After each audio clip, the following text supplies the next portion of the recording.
Assalamualaikum warahmatullahi wabarakatuh. Selamat pagi untuk Pak Haris Bagjo selaku dosen mata kuliah pengantar manajemen bisnis.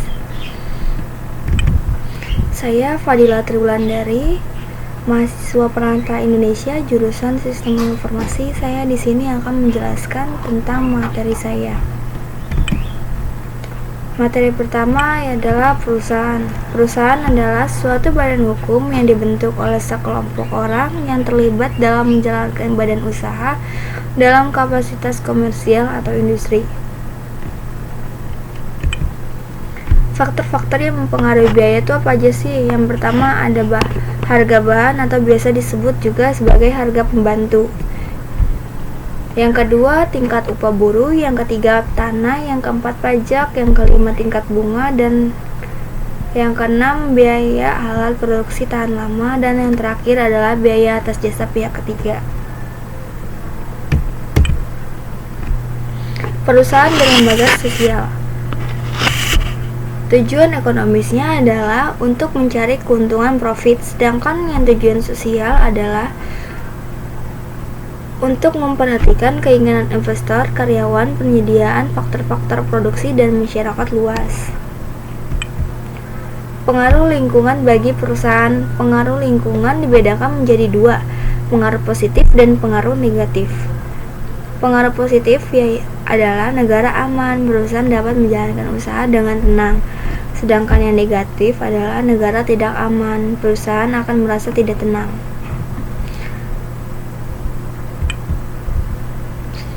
Lanjut, materi yang kedua adalah kewirausahaan.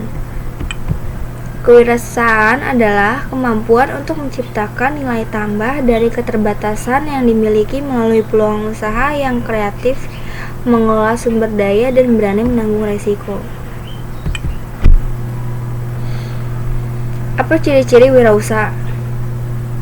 Ciri-cirinya: yang pertama, keinginan untuk berprestasi atau untuk mendapatkan keuntungan. Yang kedua, berani menanggung resiko. Yang ketiga, optimis dan energik. Yang keempat, kreatif dan inovatif. Yang kelima, adaptif dan komunikatif. Sedangkan yang keenam adalah managerial skill.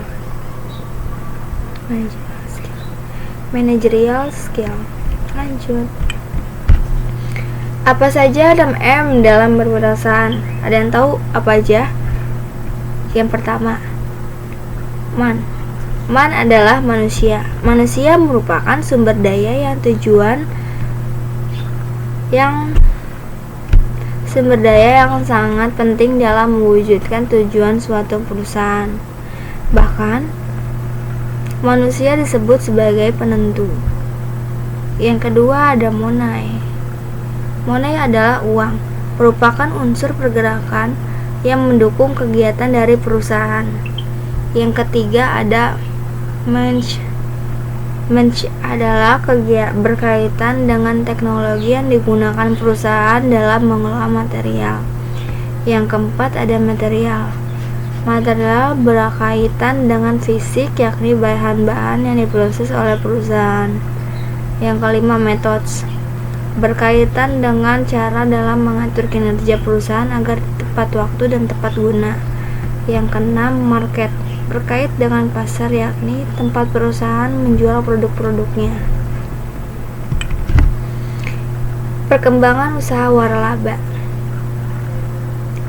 Waralaba atau biasa disebut juga franchising merupakan perikatan di mana salah satu pihak diberikan hak untuk memanfaatkan dan atau menggunakan hak atas kekayaan intelektual atau penemuan atau ciri khas usaha yang dimiliki pihak lain dengan suatu imbalan berdasarkan persyaratan yang ditetapkan pihak lain tersebut dalam rangka penyediaan dan atau penjualan barang dan jasa.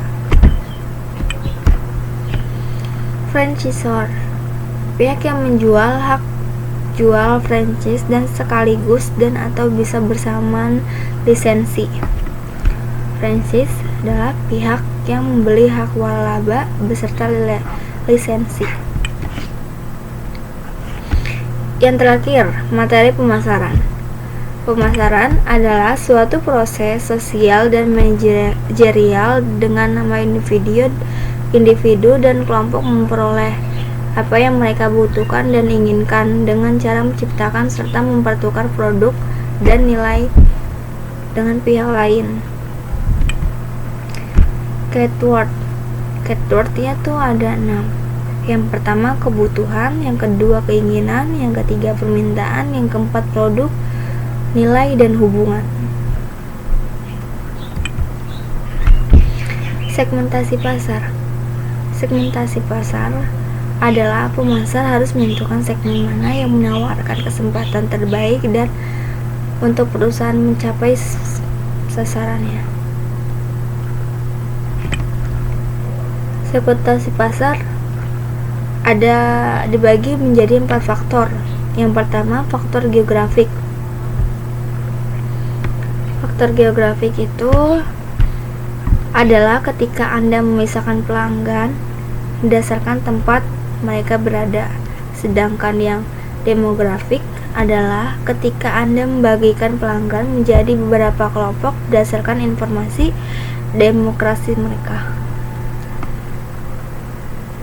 Faktor fisikrografi.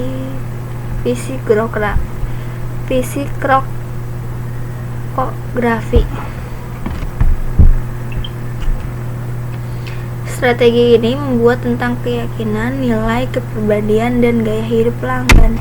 Sedangkan faktor perilaku, metode ini membuat segmen berdasarkan perilaku atau sifat pelanggan.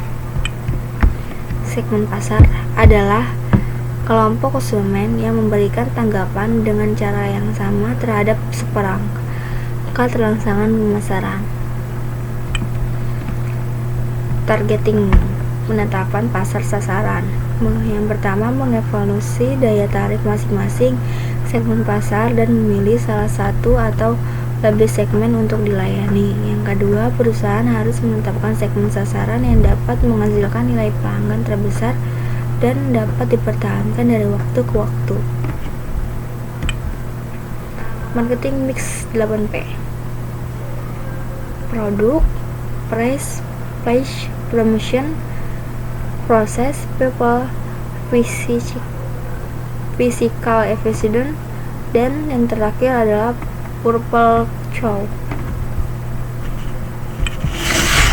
Sekian presentasi dari materi pertemuan 1 sampai 7 dari mata kuliah manajemen bisnis. Mohon maaf apabila ada kesalahan kata maupun penjelasan yang kurang jelas. Terima kasih. Wassalamualaikum warahmatullahi wabarakatuh.